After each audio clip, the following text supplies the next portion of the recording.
जय जगन्नाथ मो राजू सार ओडिशा स्कूल एकाडेमी तरफ आपण मानक पुणी थे हार्दिक अभिनंदन सार मो बापा देह खराब थी मुझे 23 तारिख रु लेसन प्लान पकई पार नी जहा हूँ भगवान दयारू पुणी थे आपण मान सामना को भिडियो आनी आमर सार मैंने बहु अनुरोध करते कि सार आप सीजी उपर गोटे भिडियो करूँ मुझे सार कर विषय में समय धारणा पूर्व भिडियो देती प्रथम जानवा दरकार सीजी कौन सार पाठ शेष शिक्षार्थी मैंने लाभ करुवा अपेक्षित क्षमता को ही करिकुलार गोल बोली कहुए अपेक्षित माने जई क्षमता हासिल करने आम शिक्षादान आरंभ अपेक्षा करे शिक्षार्थी मैंने मु शिक्षादान कर सारा कौन पाखे दक्षता आसूँ that is the curricular goal NCF 2023 अनुसार षष्ठ रु अष्टम श्रेणी पर्यंत मध्यम पर्याय वर्गर अंतर्भुक्त यही वर्ग में CG1 रु CG5 को माने भाषा अर्थात ओडिया पंचपदी लेसन प्लान प्रस्तुत आम व्यवहार करें ये 5टी सीजी अच्छी सार CG1 CG2 CG3 CG4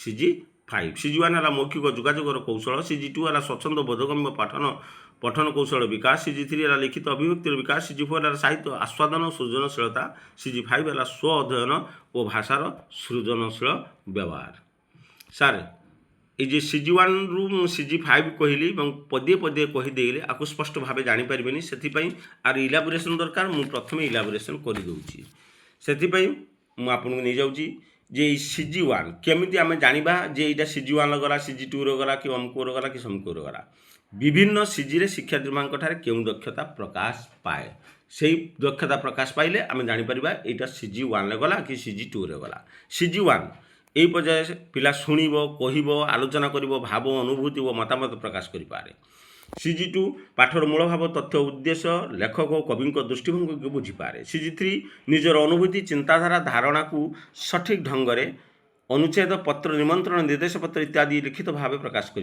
CG4 कविता कहानी नाटक और अन्य साहित्य माध्यम भाषार सौंदर्य संस्कृति मूल्यबोध को अनुभव करें CG5 पुस्तक पढ़ार अभ्यास गढ़ी तोड़ा और विभिन्न सूचना उत्स व्यवहार कर स्व अध्ययन करवा सूचना उत्सव बोले सार आपंकर पाठागार हो पारे कि आपंकर डिक्शनरी हो पारे इत्यादि एवं जीवा सार CG पर आमर सार आउ गोटे जिन दरकार कॉम्पिटेंसी दक्षता तेणु कॉम्पिटेंसी निहाती सार आम दरकार प्रत्येक सीजी किसी किसी कॉम्पिटेंसी रही तो मुझे निम्न आलोचना कर CG1 रो 3टी कॉम्पिटेंसी अच्छी CG2 रो 2टी कॉम्पिटेंसी अच्छी CG3 रो 2टी कॉम्पिटेंसी CG4 रो 2टी ये गोटे सूचा जापटे देखो सार आउ गोटे कॉम्पिटेंसी रखा जाए CG5 रे 3टी कॉम्पिटेंसी यही भाव में सर्वमोट सीजी ओडिया भाषा CG संख्या है 05 अर्थात 5टी कॉम्पिटेंसी है 11टी सीजी और कॉम्पिटेंसी केमिति लिखिबे लेसन प्लान कला बेले केमिति लिखिबे आमे सर जानि परिबा दरकार ना मु आज गोटे टॉपिक टे नहीं आर सीजीटा कौन कॉम्पिटेंसीटा कौन जानिले सिना मु से कलम रे मेंशन करबी केमिति जानिबा मुटे एग्जांपल माध्यम रे आपन सर बुझी दउ मु नेली विषय होची भाषा प्रसंग होची वर्षा कविता श्रेणी षष्ठ निर्घंटाला प्रथम धरंतु मु आज षष्ठ श्रेणी रे वर्षा कविता को प्रथम करी पढ़ाबे माने मोर फर्स्ट क्लास उक्त कविता पई एहा मोर प्रथम क्लास एति पई लेसन प्लान सीजी घरे मु कौन लिखी एठार सार CG हूँ 4 C हूँ 1 सीजी घरे मु C41 ही लिखी केमिति सार मु जानिली जे CG4 बोली एवं कॉम्पिटेंसी 1 बोली सार चलतु चेक करनवा CG4 कौन कहूँ सार देखु CG4 कहूँ कविता कहानी नाटक और अन्य साहित्य माध्यम भाषार सौंदर्य संस्कृति और मूल्यबोध को अनुभव कर सौंदर्य कथा उठुची माने सार से कविता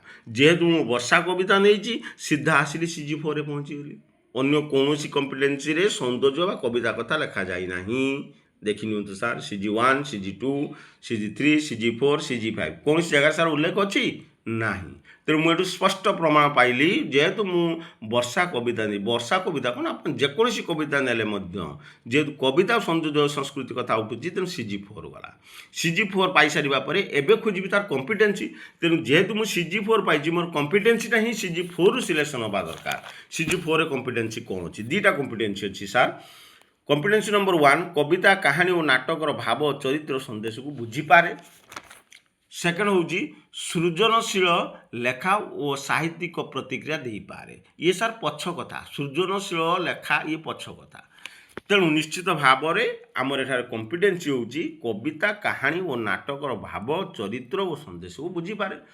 ତେଣୁ ମୁଁ ମୋଟାମୋଟି ଭାବେ ଲେସନ୍ ପ୍ଲାନ୍ କଲାବେଳେ ସିଜି ଘରେ ମୁଁ CG41 ମେନସନ୍ କରିବି। ସେଥିପାଇଁ ମୁଁ ଲେଖିଛି ଅତଏବ ମୋର ଆଜିକା ପାଇଁ ସିଜି ଘରେ ମୁଁ C41 ହିଁ ଲେଖିବି। ଆଉ ଗୋଟେ ସାର୍ ମୁଁ ଏକ୍ଜାମ୍ପଲ୍ ଦେଉଛି ମାଡ଼ହାଣ୍ଡି କଥା। ସପୋଜ୍ ସାର୍ ଇଏ ହେଉଛି ଭାଷା, ବିଷୟ ହେଲା ଭାଷା, ପ୍ରସଙ୍ଗ ହେଲା ମାଡ଼ହାଣ୍ଡି କଥା, ଶ୍ରେଣୀ ଅଷ୍ଟମ, ନିର୍ଘଣ୍ଟ ହେଲା ଚତୁର୍ଥ ପିରିୟଡ଼। ସାର୍ ସେଟା ମୁଁ ଦେଇଥିଲି ବର୍ଷା କବିତା ଷଷ୍ଠ ଶ୍ରେଣୀ ପ୍ରଥମ ପିରିୟଡ଼ ଫାର୍ଷ୍ଟ କ୍ଲାସ୍।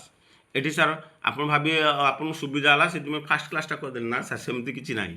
ମୁଁ ସେଥିପାଇଁ 3ଟା ପିରିୟଡ଼ କାଟିଦେଲି ସାର୍। ତା'ମାନେ ମୁଁ ମାଡ଼ହାଣ୍ଡି କଥାରେ 3ଟା କ୍ଲାସ୍ ଅଲରେଡ଼ି ନେଇସାରିଛି। ଏବେ ଚତୁର୍ଥ କ୍ଲାସ୍ ନେବି। ମୁଁ କ'ଣ ଲକ୍ଷ୍ୟ ରଖିଛି ସାର୍ ଦେଖନ୍ତୁ। ଧରନ୍ତୁ ମୁଁ ଏହି ପ୍ରସଙ୍ଗରେ, କେଉଁ ପ୍ରସଙ୍ଗ ସାର୍? ମାଡ଼ହାଣ୍ଡି କଥା 3ଟି କ୍ଲାସ୍ ନେଇସାରିଛି। ପ୍ରଥମ ପେଜ୍ର ପଠନ ଓ ବ୍ୟାଖ୍ୟାକରଣ ସରିଛି। ଆଜି ମୋର ଚତୁର୍ଥ କ୍ଲାସ୍। ପିଲାମାନେ ପଢ଼ି ସାରିଥିବା ଅନୁଚ୍ଛେଦକୁ କେତେ ମାତ୍ରାରେ ବୁଝିପାରିଛନ୍ତି ଜାଣିବା ପାଇଁ ମୁଁ ମୋର ସେଇ ଅନୁସାରେ ଲେସନ୍ ପ୍ଲାନ୍ କରିଛି। ମୁଁ ଜାଣିବି କେମିତି ସାର୍? କିଛି କ୍ୱେଶ୍ଚନ୍ କରିବି, କେମିତି କରିବି? ନା ମୌଖିକ କ୍ୱେଶ୍ଚନ୍ କରିବି। ତ ଉତ୍ତର କେମିତି ଦେବେ ଛୁଆମାନେ? ମୌଖିକ ଭାବେ ଦେବେ। ତା'ମାନେ ଓରାଲ୍ ଉପରେ ବେଶୀ ମୁଁ ଇମ୍ପୋର୍ଟାନ୍ସ ଦେଇଛି ଆଜିକା ଲେସନ୍ ପ୍ଲାନ୍ ପାଇଁ। ତେଣୁ ମୋର ସିଜିଟା ସେଇ ଅନୁସାରେ ତିଆରି ହେବା ଦରକାର। ତ ଏଠି ସିଜି କ'ଣ ହେବ? ଚାଲନ୍ତୁ ସାର୍ ଦେଖିନେବା CG1 କ'ଣ କହୁଛି। CG1 କହୁଛି ପିଲା ଶୁଣିବ, କହିବ, ଆଲୋଚନା କରିବ। ସାର୍ ମୁଁ ଏଠି ମାଡ଼ହାଣ୍ଡି କଥା ପଢ଼ାଉଛି ନା, ମୁଁ ଟେଷ୍ଟ କରିବାକୁ ଚାହୁଁଛି ମୋ ଫାର୍ଷ୍ଟ ପେଜ୍ ସରିଛି, ପିଲାମାନେ କେତେ ଦୂର ସେ ବିଷୟବସ୍ତୁ ହୃଦୟଙ୍ଗମ କରିଛନ୍ତି ବା ବୁଝିପାରିଛନ୍ତି। ତେଣୁ ମୁଁ ପ୍ରଶ୍ନ କରିବି। ମୁଁ ପ୍ରଶ୍ନ କରିବି ମାନେ ପିଲାମାନେ ଶୁଣିବେ। ପିଲାମାନେ ଶୁଣି ସାରିଲା ପରେ କ'ଣ କରିବେ ସାର୍? ଉତ୍ତର ମୌଖିକ ଭାବରେ ଦେବେ। ତେଣୁ ଏଇଠି ସାର୍ CG1କୁ ମ୍ୟାଚ୍ କରୁଛି, ଶୁଣିବ ଏବଂ କହିବ। Clear sir?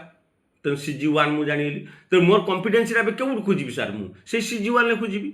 ତେଣୁ CG1ର କେଉଁ କମ୍ପିଟେନ୍ସି ଅଛି ଚାଲନ୍ତୁ ସାର୍ ଦେଖିଦେବା। 3ଟା କମ୍ପିଟେନ୍ସି ଥିଲା। CG1ରେ ଥିଲା 1, 2, 3। କମ୍ପିଟେନ୍ସି ନମ୍ବର 1 କହୁଛି ଆବଶ୍ୟକତା ଅନୁଯାୟୀ ଅର୍ଥପୂର୍ଣ୍ଣ କଥୋପକଥନ କରିପାରେ। 2 କହୁଛି କାହାଣୀ, କବିତା, ସଂଳାପ ଇତ୍ୟାଦି ଶୁଣି ବୁଝି ସାରାଂଶ କହିବ। ସାର୍ ମୋର ପରେ 4 ନମ୍ବର କ୍ଲାସ୍ ଚାଲିଛି। ଏଠି ସାରାଂଶ କେମିତି କହିବ? କ'ଣ ଟୋଟାଲ୍ ବିଷୟବସ୍ତୁ ସରିଲାଣି କି? ତେଣୁ C2 କ୍ୟାନସଲ୍ଡ। C3 ଭାଷଣ, ବିତର୍କ, ଉପସ୍ଥାପନ କିମ୍ବା ସ୍ୱାଗତ ଭାଷଣ। ସାର୍ ସେ ବହୁତ ପଛ କଥା ସାର୍। ତେଣୁ 2, 3 କ୍ୟାନସଲ୍ ହେଇଗଲା। ତେଣୁ ମୁଁ ବର୍ତ୍ତମାନ କେଉଁଠି ରହିଗଲି ସାର୍?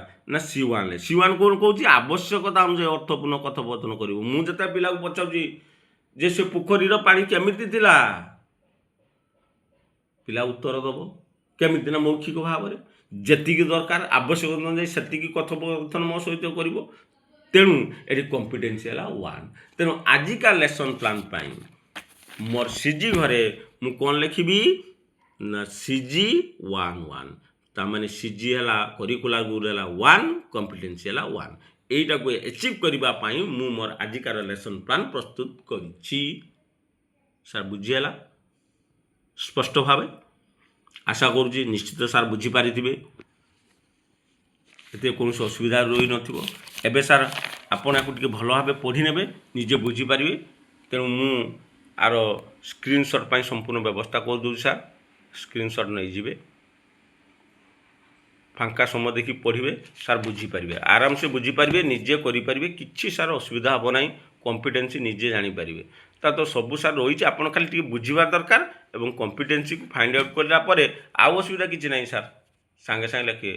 ସିଜି ପାଇଗଲା ପରେ CG1 କି 2 ପାଇଲେ କମ୍ପିଟେନ୍ସି ସେଇନି ହିଁ ଖୋଜିବେ। CG1 ପାଇଲା ପରେ ଆପଣ କ'ଣ ଯାଇ CG2ର କମ୍ପିଟେନ୍ସି ଖୋଜିବେ କି? ବିଲକୁଲ ନୁହେଁ ନା ସାର୍।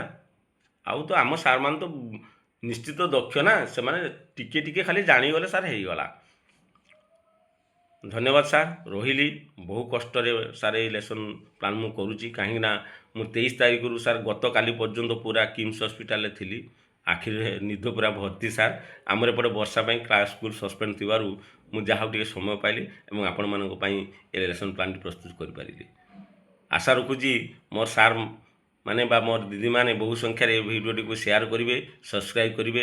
ଜୟ ଜଗନ୍ନାଥ, ଧନ୍ୟବାଦ। ପୁଣି ଆସନ୍ତାକାଲି ଅନ୍ୟ ଏକ ଭିଡ଼ିଓରେ ଆପଣଙ୍କ ପାଖ ସାମ୍ନାରେ ଉପସ୍ଥିତ ହେବି।